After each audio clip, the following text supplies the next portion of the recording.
Hello friends, नमस्कार। स्वागत है आपका अपने YouTube channel success real notes में। फ्रेंड्स, आज हम भारत के भूगोल में जो हमारा यूपी ट्रिपल एस सी पेट का पहला टॉपिक है भारत की नदियाँ। तो सारी नदियों पर चर्चा करेंगे। जितने भी इससे महत्वपूर्ण प्रश्न बन सकते हैं उन सभी प्रश्नों को कवर करेंगे। उससे पहले फ्रेंड्स, अगर अभी तक आपने हमारे चैनल को सब्सक्राइब नहीं किया तो सब्सक्राइब जरूर करें, क्योंकि हमारे चैनल पर जितने भी कम्पिटेटिव एग्जाम हैं उन सभी की तैयारी 100% सफलता की गारंटी के साथ कराई जाती है। तो फ्रेंड्स, वीडियो को लाइक ज़रूर करें और अपने दोस्तों में शेयर करें। और चलिए चलते हैं अपने टॉपिक पे, भारत की नदियाँ। पहले समझते हैं नदी किसे कहते हैं। भारत जो है नदियों का देश है। भारत के आर्थिक विकास में देश की नदियों का महत्वपूर्ण योगदान रहा है। नदियाँ यहाँ प्राचीन काल से ही मानव के जीविका का साधन रही हैं। ठीक, उत्पत्ति के आधार पर भारत की नदियों का वर्गीकरण 2 वर्गों में किया गया है, हिमालय की नदियाँ और प्रायद्वीपीय नदियाँ। आपको यह याद रखना है, हिमालय के अंतर्गत कौन सी नदियाँ आएंगी और प्रायद्वीपीय नदियाँ के अंतर्गत कौन सी नदियाँ आएंगी। तो हिमालय की नदियों के 3 प्रमुख तंत्र जो है, हिमालय की नदियों को 3 प्रमुख तंत्रों में बांटा गया है। पहला हमारा सिंधु नदी तंत्र, दूसरा है गंगा नदी तंत्र, तीसरा है ब्रह्मपुत्र नदी तंत्र। पहले तो आपसे यही क्वेश्चन पूछा जा सकता है कि हिमालय की नदियों को कितने तंत्रों में विभाजित किया गया है। तो सिंधु नदी तंत्र, गंगा नदी तंत्र और ब्रह्मपुत्र नदी तंत्र। ठीक है, आगे चलते हैं। अब देखते हैं सिंधु नदी तंत्र क्या है और इसके अंतर्गत कौन कौन सी जो है नदियाँ आती हैं। इसके अंतर्गत सिंधु और उसकी सहायक नदियाँ झेलम, चेनाब, रावी, व्यास, सतलज, पंचनद शामिल हैं। बहुत ही इम्पोर्टेंट क्वेश्चन है, मोस्ट इम्पोर्टेंट, कि ऐसे आपसे पूछेगा कि इनमें से कौन सी सिंधु नदी की सहायक नदी है। तो झेलम भी है आप, और चेनाब नाव भी है। आपको ट्रिक बना के याद रखनी है, जिस भी प्रकार आप याद कर सकते हो। ठीक है, सिंधु नदी में झेलम भी है, नाव भी है और रावी भी, और उसके साथ ब्यास और सतलज भी हैं। इन्हें पंचनद नदियों के नाम से भी जाना जाता है। मोस्ट इम्पॉर्टेंट, आपको 5 नदियों के नाम मालूम होने चाहिए। झेलम, चेनाब, रावी, व्यास, सतलज या सिंधु नदी तंत्र की सहायक नदियां हैं। Most important. नेक्स्ट है हमारा सिंधु। तिब्बत के जो है मानसरोवर झील के निकट बोखरचू ग्लेशियर से निकलती है। मोस्ट इम्पॉर्टेंट कि सिंधु नदी का जो है उद्गम स्थल कहाँ से होता है।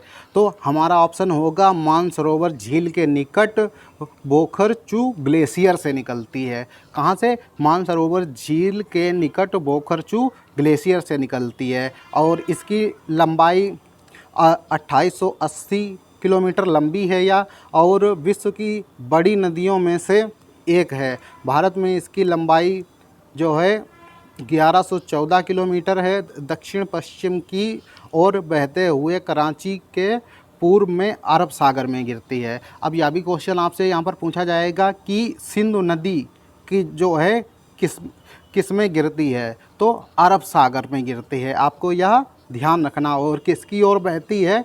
दक्षिण पश्चिम की ओर बहती है। ठीक है, आपको यह भी ध्यान रखना है। लंबाई भले इसकी ध्यान ना रहे, लेकिन आपको यह ज़रूर ध्यान रखना है कि यह कहाँ गिरती है? अरब सागर में गिरती है। और इसका उद्गम स्थल मोस्ट इम्पोर्टेंट, बहुत ही पूछा, मानसरोवर झील के निकट बोखरचू ग्लेशियर से इसका उद्गम स्थल है। नेक्स्ट, अब इसकी हम सहायक नदियाँ देख लेते हैं। झेलम के बाद जो है, इसके झेलम के संबंध में यहाँ पर कुछ महत्वपूर्ण पॉइंट दिए गए हैं, उन्हें भी कवर कर लेते हैं। यह सिंधु नदी की सहायक नदी है, अभी हम बात कर चुके हैं। जो 5 नदियाँ हैं इनमें थोड़ा हम डीपली से इनके बारे में जानेंगे। नंबर 1 तो यही पूछा जाता है कि झेलम किसकी सहायक नदी है। तो यह सिंधु नदी की सहायक नदी, आपको बिल्कुल याद रखना है। जो फ्रेंड्स यहाँ पे मैं वही बता रहा हूँ जो आपके पेपर में पूछा जाना है। बाकी में जो है किसी भी अकवास बकवास किसी टॉपिक पे कोई भी चर्चा नहीं कर रहा हूँ। जो पेपर में आना है वही मैं यहाँ पर आपको बता रहा हूँ। ठीक है, तो झेलम नदी किसकी सहायक नदी है? तो सिंधु नदी की, जो कश्मीर घाटी के दक्षिण पूर्वी भाग में पीर पंजाल पर्वत की पदस्थली में बैरी नाग झरने से निकलकर 212 किलोमीटर की लंबाई में उत्तर पश्चिम दिशा में प्रवाहित होते हुए बुलर झील में मिल जाती है। अब आपको कहाँ ये याद रखना है कि झेलम नदी जो है यह निकलती कहाँ से है, तो यह जो है वेरी नाग झरने से निकल कर, ठीक है। आपको कहाँ से, वेरी नाग झरना जो कहाँ पड़ता है, कश्मीर घाटी में। और यह भी बहुत पूछा जाता है पीर पंजाल दर्रा कहाँ है, या जम्मू कश्मीर में है, बहुत ही पूछा जाता है। और झेलम नदी की अगर लंबाई की बात की जाए, उत्तर पश्चिम टोटल लंबाई, तो यह 212 किलोमीटर इसकी लंबाई है। और यह किस नदी में मतलब मिलती जाके है, बाद में गिरती है, तो यह बुलर झील में मिल जाती है। श्रीनगर झेलम नदी के तट पर स्थित है। इसकी सहायक जो है नदी किशन गंगा है। अब यह भी आपसे पूछा जा सकता है कि किशन गंगा किसकी सहायक नदी है, तो यह झेलम की सहायक नदी है। झेलम किसकी सहायक नदी है, तो यह सिंधु नदी की सहायक नदी है। इसे पाकिस्तान में नीलम भी कहा जाता है, ये मोस्ट इम्पोर्टेंट। अब आपको यहाँ पर पूछ लेगा कि किशन गंगा को पाकिस्तान में किस नाम से जाना जाता है, तो उसे नीलम भी कहा जाता है। आपको जैसे भी प्रश्न बन सकते हैं, मतलब वहाँ पर जो पेपर बनाते हैं वो सीधे सीधे कभी कभार प्रश्न अब नहीं पूछे जाते हैं, थोड़ा उसे तोड़ मरोड़ कर वहाँ पर उसे पूछा जाता है। तो हम कोई भी जो है पॉइंट नहीं छोड़ेंगे, सारे पॉइंट हम डिस्कस कर लेंगे। चिनाब नदी किसकी सहायक नदी है, या सिंधु नदी की विशालतम सहायक नदी है। अब यहाँ पर आपको यह भी ध्यान रखना है कि सिंधु नदी की मतलब विशालतम बड़ी सहायक नदी कौन सी है, तो चिनाब नदी।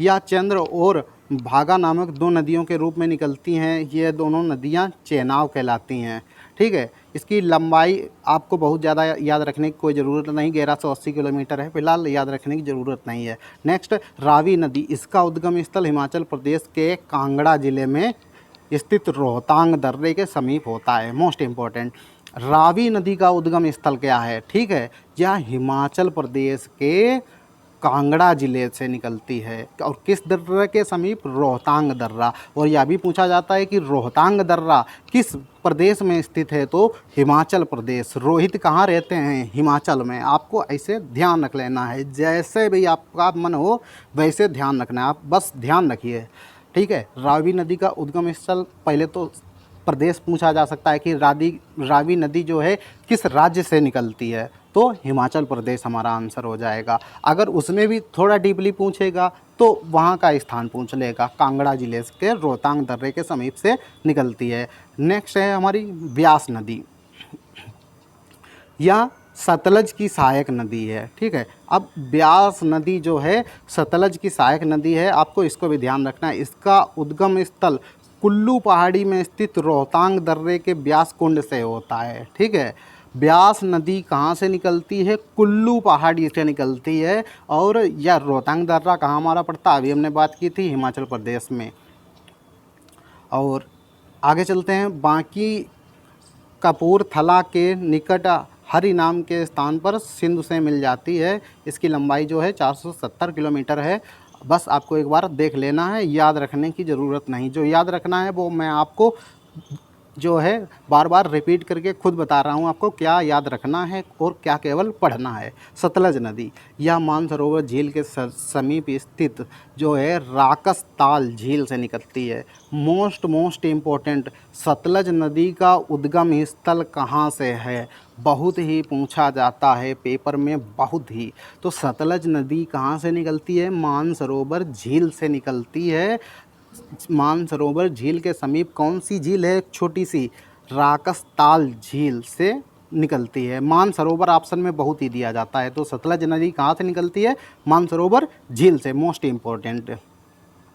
और यह भी बहुत पूछा जाता है कि शिपकीला दर्रे के पास भारत में प्रवेश करती है, और कहाँ से प्रवेश करती है, तो यह शिपकीला दर्रे के पास से भारत में प्रवेश करती है। यह एकमात्र नदी है जो हिमालय के 3 भागों को काटती है। भारत में इसकी लंबाई 1050 मीटर है। अब आपसे यहाँ पर यह क्वेश्चन बन सकता है कि ऐसी कौन सी नदी है जो हिमालय को 3 भागों में काटती है, तो आपका ऑप्शन क्या हो जाएगा, सतलज नदी। यहाँ से आपसे ये क्वेश्चन बन सकता है। अब हमारा दूसरा तंत्र देखते हैं। सिंधु नदी का दूसरा तंत्र था हमारा जो है गंगा नदी तंत्र। अब चलिए गंगा नदी तंत्र पर बात कर लेते हैं। गंगा नदी तंत्र, गंगा नदी भागीरथी व अलकनंदा नदियों का सम्मिलित रूप है। पहले तो आपसे यही पूछ लिया जाता है कि जो है गंगा जो है किन नदियों का मुहाना या संगम है। तो गंगा नदी जो है भागीरथी और अलकनंदा का नदियों का जो है संगम है। और या कहाँ मिलती हैं, तो या जो है रुद्र प्रयागराज में, जिसे इलाहाबाद के नाम से अब जाना जाता है, वहाँ मिलती है, जो देव प्रयाग के निकट मिलकर गंगा कहलाती है। ठीक है, जब यह मिल जाती है देव प्रयाग में तब यह गंगा नदी हो जाती है। नेक्स्ट, गंगा नदी की सबसे अधिक लंबाई कहाँ किस प्रदेश में है, तो उत्तर प्रदेश में।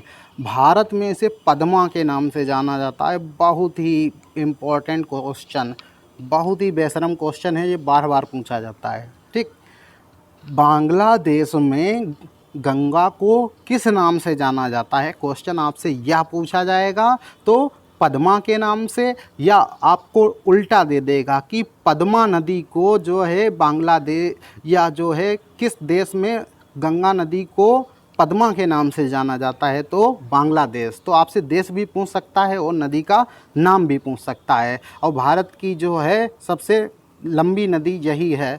भारत की सबसे लंबी नदी जो गंगा है, इसकी लंबाई जो है 2525 किलोमीटर है। मोस्ट इम्पॉर्टेंट, आपको यह सारे जो है फैक्ट याद रखने हैं। अब इसकी गंगा नदी की कौन कौन सहायक नदियां हैं, आपको बस थोड़ा सा ध्यान रखना है। रामगंगा, आपसे सिर्फ यही पूछेगा इसमें कि गंगा नदी की इसमें से सहायक नदी कौन सी है, तो रामगंगा। यह नदी जो है गैरसैंण के निकट कुमाऊं हिमालय में स्थित गढ़वाल की पहाड़ियों से निकलती है। इस नदी की लंबाई 600 किलोमीटर है और सोना इसकी सहायक नदी है। अगर पूछा जाए सोना किसकी सहायक नदी है, तो रामगंगा नदी की है।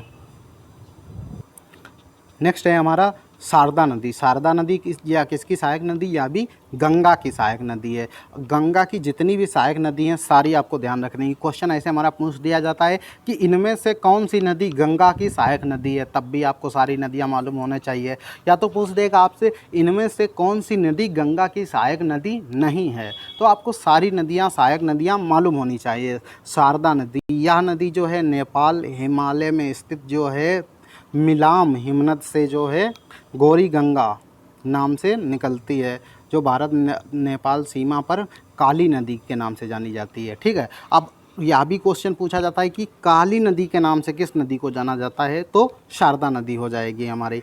नेक्स्ट है गंडक नदी। यह भी जो है किसकी सहायक नदी है, गंगा नदी की सहायक नदी है।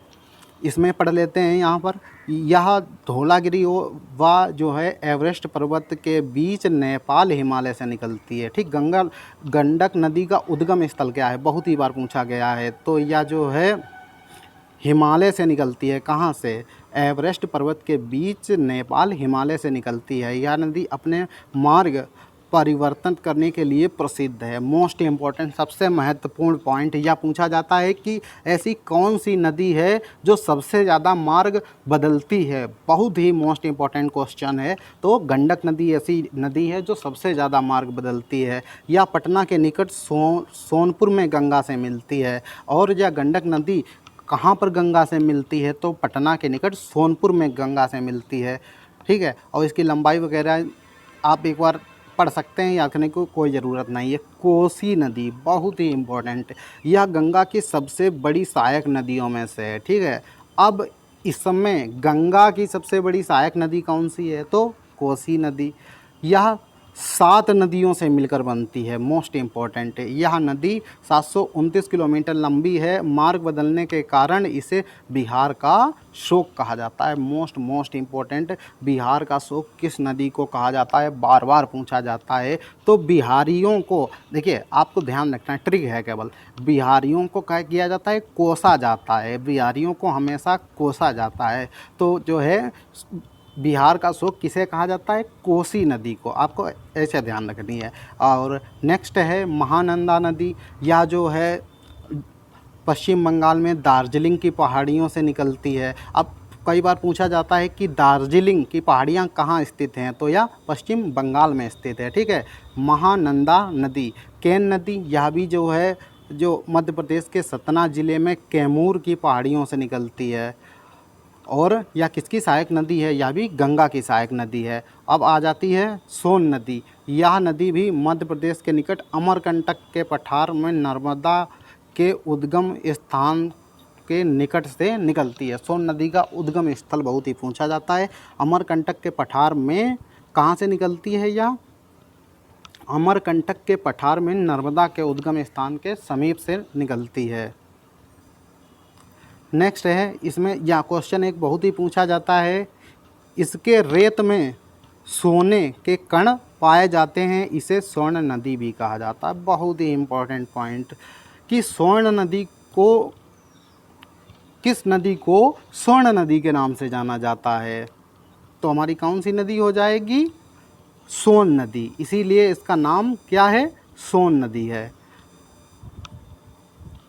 आपको ध्यान रखना है इसे। दामोदर नदी, यह पश्चिम बंगाल झारखंड में भ्रंश घाटी में प्रवाहित होने वाली नदी है और इसे बंगाल का शोक, मोस्ट इम्पोर्टेंट। अब बिहार और बंगाल में आपको कन्फ्यूज़न नहीं होना चाहिए। देखो, बंगाल का शोक किसे कहा जाएगा? दामोदर। दामोदर क्या हैं? बंगाली हैं। आपको ध्यान रखना है, दामोदर बंगाली हैं और इन्हें बंगाल का शोक कहा जाता है।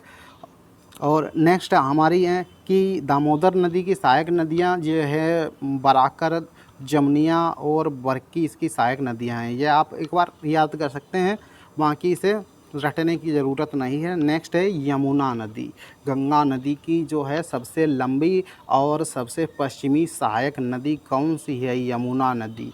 गंगा नदी की सबसे लंबी और पश्चिमी सहायक नदी, मोस्ट इम्पोर्टेंट, कौन सी सहायक नदी है? तो यमुना नदी। इसका उद्गम स्थल भी बहुत पूछा जाता है। इसका उद्गम जो है स्थल यमुनोत्री हिमनद से है। बस इतना आपको ध्यान रखना है। इसका उद्गम स्थल कहाँ से है? यमुनोत्री हिमनद से है। यह गंगा के समांतर प्रवाहित होती हुई प्रयाग इलाहाबाद में गंगा से मिलती है। और यह भी क्वेश्चन पूछा जाता है कि कहाँ पर जो है गंगा नदी यमुना से मिलती है? तो यह इलाहाबाद में मिलती है, मोस्ट इम्पॉर्टेंट। नेक्स्ट है हमारा चंबल नदी। यह मध्य प्रदेश के महू के समीप मालवा पठार से निकलती है। मोस्ट इम्पॉर्टेंट कि चंबल नदी जो है कहाँ से निकलती है, इसका उद्गम स्थल कहाँ से है? तो यह जो है मालवा पठार से निकलती है। और इसमें अंत में इटावा के समीप यमुना से जो है मिल जाती है। यह अपनी उत्खात भूमि के लिए प्रसिद्ध है। ठीक है। अगर पूछा जाए कौन सी नदी उत्खात भूमि के लिए प्रसिद्ध है, तो चंबल नदी। उत्खात भूमि को बीहड़ कहा जाता है। ठीक है, आपको यह भी ध्यान रखना है। और क्षिप्रा बहुत ही पूछा जाता है, क्षिप्रा किसकी सहायक नदी है? तो यह चंबल नदी की सहायक नदी है।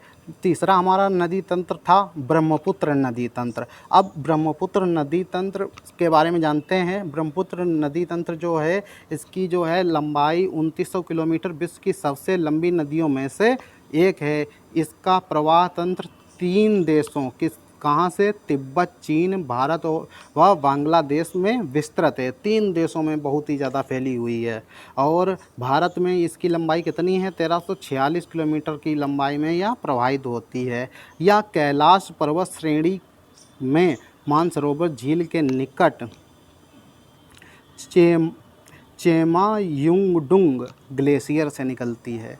आपको यह बिल्कुल ही रट लेना है कि ब्रह्मपुत्र नदी का उद्गम स्थल कहाँ से है। सीधे सीधे यही पूछा जाता है। तो मानसरोवर झील, कभी कभी ऑप्शन मानसरोवर झील ही दे दिया जाता है, तो मानसरोवर झील आपको लगा देना है। अगर बिल्कुल एग्जैक्ट आपसे पूछेगा ऑप्शन में, तब आपको ध्यान रखना है चेमायुंगडुंग ग्लेशियर से निकलती है। और इसका सबसे ज़्यादा हिस्सा किस देश में है? यह भी क्वेश्चन बहुत पूछा जाता है। तो तिब्बत में है। और सांगपो, इसे सांगपो नदी के नाम से भी जाना जाता है। बहुत ही पूछा जाता है कि जो है ब्रह्मपुत्र नदी को अन्य किस नाम से जाना जाता है? तो इसे सांगपो नाम से भी इसे जाना जाता है। और इसकी दो सहायक नदियां हैं जो है देवांग और लोहित, आपको एकदम रट लेनी है। ब्रह्मपुत्र नदी की सहायक कौन सी दो नदियां हैं? देवांग व लोहित, जिनके मिलने से नाम ब्रह्मपुत्र पड़ा। बांग्लादेश में इसका नाम जमुना है। मोस्ट इम्पोर्टेंट, एकदम रट लो गोली की तरह। बांग्लादेश क्वेश्चन यह पूछा जाता है कि बांग्लादेश में जमुना नदी को किस किस नाम से जाना जाता है, किसे जमुना नदी कहा जाता है? तो यमुना नहीं है, आपको ध्यान रखना है, जमुना है। यहाँ पर यमुना नहीं है, जमुना। ठीक है, तो क्या कौन सी नदी हो जाएगी? हमारी ब्रह्मपुत्र नदी को बांग्लादेश में जमुना के नाम से जाना जाता है। मोस्ट इम्पोर्टेंट, ब्रह्मपुत्र में तीस्ता आदि नदियाँ मिलकर अंत में पद्मा गंगा में मिल जाती हैं। और इसे जो है कहाँ, गंगा नदी का एक और नाम है पद्मा, गंगा नदी को पद्मा भी कहा जाता है। और नेक्स्ट अब प्रायद्वीपीय,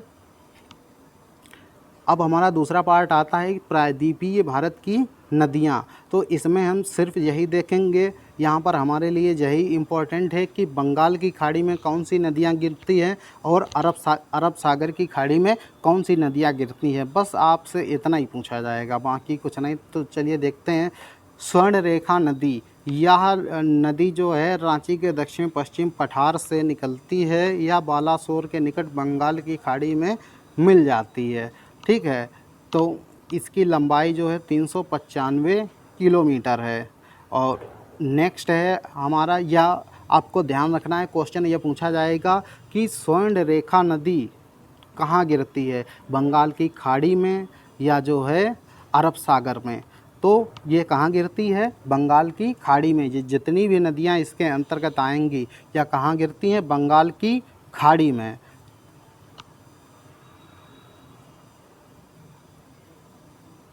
महानदी, यह छत्तीसगढ़ के रायपुर जिले में सिंहावा श्रेणी के समीप अमरकंटक पठार से जो निकलकर दक्षिण पूर्व की ओर प्रवाहित होती हुई कंटक के निकट बंगाल की खाड़ी में डेल्टा का निर्माण करती है। ठीक है, तो आपको डेल्टा कौन सी नदी बनाती है? तो महानदी, आपको यह भी ध्यान रखना है। और नेक्स्ट है और कौन सी महानदी कहाँ पर गिरती जाके है? तो यह बंगाल की खाड़ी में गिरती है। और अब बात आती है गोदावरी, बहुत ही मोस्ट इम्पॉर्टेंट क्वेश्चन कि प्रायद्वीपीय भारत की सबसे लंबी नदी कौन सी है? अभी ग्रुप डी में फर्स्ट शिफ्ट में यह क्वेश्चन कल ही पूछा गया था कि प्रायद्वीपीय भारत की सबसे लंबी नदी कौन सी है? तो गोदावरी। तो गोदावरी और दक्षिण की गंगा किसे कहा जाता है? यह भी क्वेश्चन बहुत ही इम्पोर्टेंट है। तो गोदावरी को दक्षिण की गंगा के नाम से भी जाना जाता है। और गोदावरी का अधिकतर भाग जो है महाराष्ट्र में है सबसे ज़्यादा, आपको इतना ही ध्यान रखना है इसमें। और इसका उद्गम स्थल जो है पश्चिमी घाट की पहाड़ियों में स्थित त्र्यंबकेश्वर में इसका उद्गम स्थित है।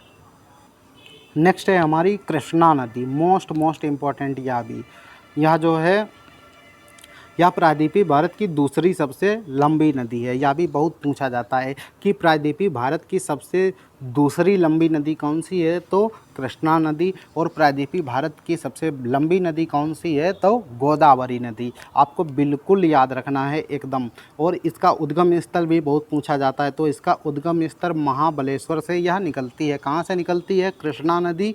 कृष्ण जो निकलेंगे महाबलेश्वर से निकलेंगे। बाकी इसमें आपको कोई भी याद करने की। और यह गिरती कहाँ है? ये सारी नदियाँ जो हैं बंगाल की खाड़ी में गिरती है। नेक्स्ट है कावेरी नदी। कावेरी नदी यह भी जो है कहाँ गिरती है? बंगाल की खाड़ी में या कर्नाटक के जो है कोडागू ज़िले में मैसूर पठार के दक्षिण भाग में ब्रह्मगिर पहाड़ियों से निकलकर बंगाल की खाड़ी में गिरती है। ठीक है, आपको बस ध्यान रखना है कावेरी नदी का उद्गम स्थल जो है कर्नाटक के जो है यह कोडागू ज़िले से मैसूर पठार के दक्षिण भाग में प्रवाहित होती है। कावेरी नदी कहाँ गिरती है? तो यह बंगाल की खाड़ी में गिरती है। पेन्नार नदी, पेन्नार नदी कहाँ गिरती है? यह भी जो है बंगाल की खाड़ी में गिरती है पेन्नार नदी। और पेन्नार नदी का अपवाह क्षेत्र पूछ लिया जाता है, तो पेन्नार नदी का अपवाह क्षेत्र जो है कृष्णा व कावेरी के मध्य होता है। आपको इतना ध्यान रखना है, कृष्णा व कावेरी के मध्य होता है। यह कर्नाटक के कोलार जिले की नंदी दुर्ग पहाड़ी से निकलती है। पेन्नार नदी कहाँ? कर्नाटक राज्य के कोलार जिले की नंदी दुर्ग पहाड़ी से निकलती है। नेक्स्ट है वैगई नदी। यह तमिलनाडु राज्य के मदुरै जिले में जो है वर्षा नद पहाड़ी से निकलती है। आपको इतना ध्यान रखना है। और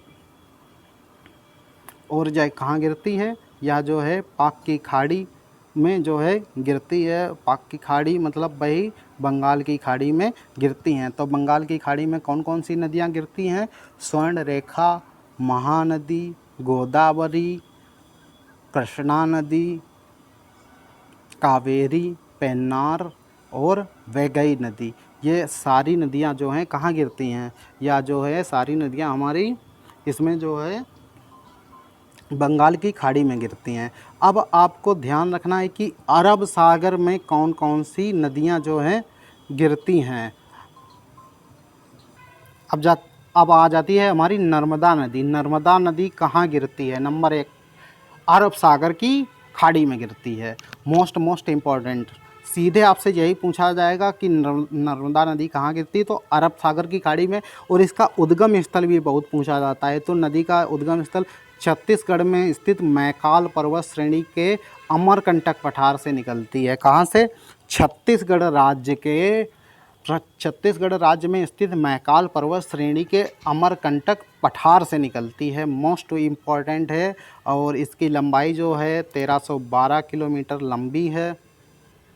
और यह अरब सागर में गिरने वाली प्रायद्वीपीय भारत की सबसे लंबी नदी है। मोस्ट इम्पॉर्टेंट, अरब सागर में गिरने वाली प्रायद्वीपीय भारत की सबसे लंबी नदी कौन सी है? तो यह जो है हमारी नर्मदा नदी है। और नर्मदा नदी की सहायक नदियाँ भी पूछ ली जाती हैं कभी कभार। तो तवा, दूधी, हिरन, बरना, कोनाद, माचक किसकी सहायक नदियाँ हैं? तो यह नर्मदा नदी की सहायक नदियाँ हैं। नेक्स्ट है तापी या ताप्ती नदी। या मध्य प्रदेश के बैतूल जिले में मुल्ताई नामक स्थान के निकट सतपुड़ा श्रेणी से निकलती है। ताप्ती नदी का जो है उद्गम स्थल बहुत ही पूछा जाता है। तो मध्य प्रदेश के बैतूल जिले से निकलती है। या मुल्ताई नामक स्थान के श्रेणी सतपुड़ा पहाड़ी से निकलती है। मोस्ट इम्पॉर्टेंट है। और यहाँ पर जो है यह जो है कहाँ गिरती है? खंभात की खाड़ी, वही अरब सागर में गिरती जाके है। और इसकी सहायक नदी पूर्णा बहुत ही पूछा जाता है कि पूर्णा किसकी सहायक नदी है? तो यह ताप्ती नदी की सहायक नदी है। और एक क्वेश्चन हमारा इसमें से बहुत ही पूछा जाता है कि ऐसी कौन सी नदियाँ हैं जो डेल्टा का निर्माण नहीं करती? तो हमारी यही 2 नदियाँ हैं जो डेल्टा नहीं बनाती। बहुत ही पूछा जाता है कि ऐसी कौन सी नदियां हैं जो डेल्टा का निर्माण नहीं करती हैं? तो नर्मदा और ताप्ती ऐसी 2 नदियां हैं जो डेल्टा नहीं बनाती हैं। मोस्ट इम्पॉर्टेंट है, पॉइंट एकदम रट लीजिए। साबरमती नदी, यह जो है पश्चिम दिशा में प्रवाहित होती है और कहाँ गिरती जाके है? बस आपको इतना ध्यान रखना है, अरब सागर की खाड़ी में गिरती है। और माही नदी का उद्गम स्थल पूछ लिया जाता है। तो इसका उद्गम स्थल मध्य प्रदेश राज्य के धार जिले में विंध्याचल पर्वत से होता है। मोस्ट इम्पॉर्टेंट है। ये माही नदी जो है ये कहाँ से निकलती है? तो मध्य प्रदेश के धार जिले में विंध्याचल पर्वत से यह निकलती है माही नदी। और सोम और जाखम इसकी सहायक नदियाँ हैं। बस इतना ही पूछा जाता है। और माही नदी किन राज्यों के बीच जो है विस्तृत है? सबसे ज़्यादा यह भी पूछ लिया जाता है। जो मध्य प्रदेश, राजस्थान और गुजरात राज्य तक विस्तृत है। और लास्ट है हमारा लूनी नदी। यह राजस्थान के अजमेर ज़िले के दक्षिण पश्चिम में अरावली पर्वत श्रेणी में स्थित नाग पर्वत से निकलकर 495 किलोमीटर की लंबाई में प्रवाहित होने के पश्चात कच्छ के रण में विलुप्त हो जाती है। और लूनी की सहायक नदियाँ कौन सी हैं? सरस्वती, जवाई, सुखड़ी और लीलड़ी। इसकी सहायक नदियाँ हैं। बस आपको एक बार पढ़ लेना है इसे, ठीक है।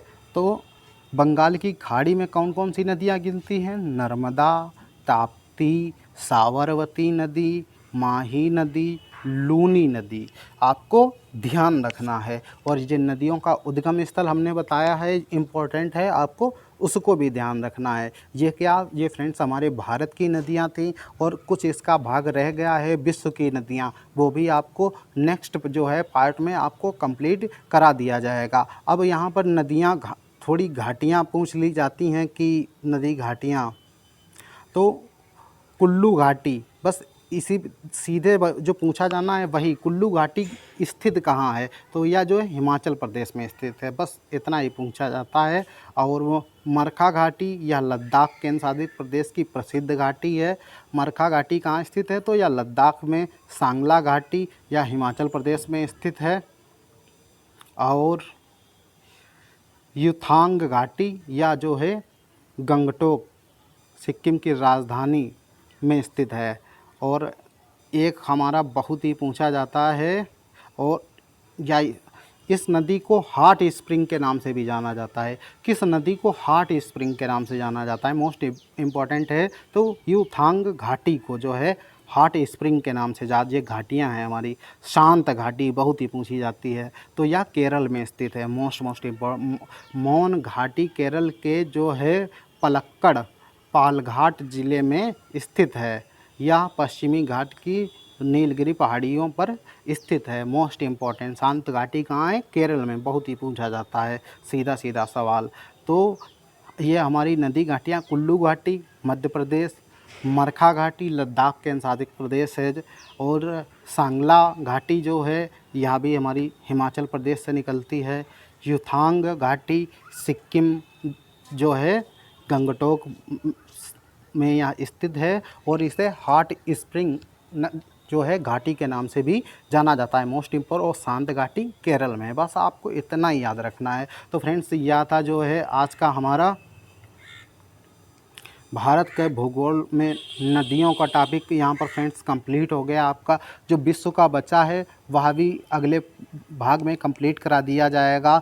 और अब जो है थोड़े से बड़े वीडियो फ्रेंड्स दिए जाएंगे, जिसमें 3 से 4 टॉपिक एक ही बार में वीडियो में कवर हो जाएंगे। तो इससे क्या होगा, जो आपका भी टाइम बचेगा, आप जल्द से जल्द अपना सिलेबस पूरा कर लेंगे। आपको सारा सिलेबस जो है हमारे चैनल पर उपलब्ध कराया जाएगा। इसकी आपको किसी भी प्रकार की चिंता करने की कोई ज़रूरत नहीं है कि कहाँ से पढ़ें कहाँ से नहीं। हम जो आपको पढ़ाएंगे वो बेस्ट से बेस्ट देने का हमारा प्रयास रहेगा। तो फ्रेंड्स, इस वीडियो में इतना ही। अगर अभी तक चैनल ने सब्सक्राइब नहीं किया तो सब्सक्राइब ज़रूर करें, और वीडियो को लाइक करें, और अपने दोस्तों में फ्रेंड्स शेयर ज़रूर किया करें। हम आपके लिए इतनी मेहनत करते हैं, तो मात्र आप 1 सेकंड में लाइक और चैनल को सब्सक्राइब कर सकते हो, और अपने दोस्तों को शेयर भी कर सकते हो। तो फ्रेंड्स, मिलते हैं अगले वीडियो में। तब तक के लिए जय हिंद, जय भारत।